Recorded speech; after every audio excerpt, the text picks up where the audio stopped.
తర్వాత sixth difference ఏంటి అంటే, పూర్ మైండ్ సెట్ ఉన్నటువంటి వారు ఎవరైనా గెలుస్తున్నారు, ఎవరైనా ముందుకెళ్తున్నారంటే అది చూసి జెలస్గా ఫీల్ అవుతుంటారు, ఈర్ష్యపడుతూ ఉంటారు, వాళ్ళకి ఏదో పెయిన్ అవుతూ ఉంటుంది, కాంపిటీషన్ అంటే భయపడుతూ ఉంటారు. అదే రిచ్ మైండ్ సెట్ ఉన్నవారు ఎదుటి వ్యక్తి యొక్క సక్సెస్ని కూడా వీళ్ళు సెలబ్రేట్ చేసుకుంటుంటారు, వీళ్ళు కూడా ఆనందాన్ని పొందుతుంటారు. ఎదుటి వ్యక్తి యొక్క సక్సెస్ని చూసేసి వారు ఎదుగుతుంటే వీరు ఆనందిస్తారు. కాంపిటీషన్ ఉంది అంటే ఛాలెంజ్గా తీసుకుంటారు. ఇది పాజిటివ్ మైండ్ సెట్. ఎందుకంటే ఆలోచనల ద్వారా ముందుకెళ్ళాలి అన్నది వీరిది, ఎదుటి వ్యక్తి ఎదగడం కూడా వీరి యొక్క సంతోషమే. ఇది రిచ్ మైండ్ సెట్లో ఉంటుంది. మరి మన ఆలోచన విధానం ఎలా ఉంది?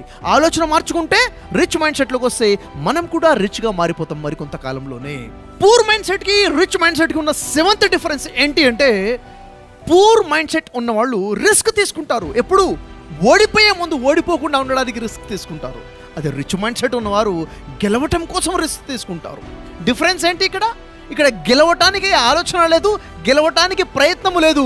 చివరికి ఓడిపోయే ముందు ఓడిపోకుండా ఉండడానికి పూర్ మైండ్ సెట్ ఉన్నవాడు రిస్క్ తీసుకుంటుంటే, గెలవటం కోసం గెలవాలన్న ఆలోచనతో రిస్క్ తీసుకునేవాడే రిచ్ మైండ్ సెట్ ఉన్నట్టు ఉంటారు.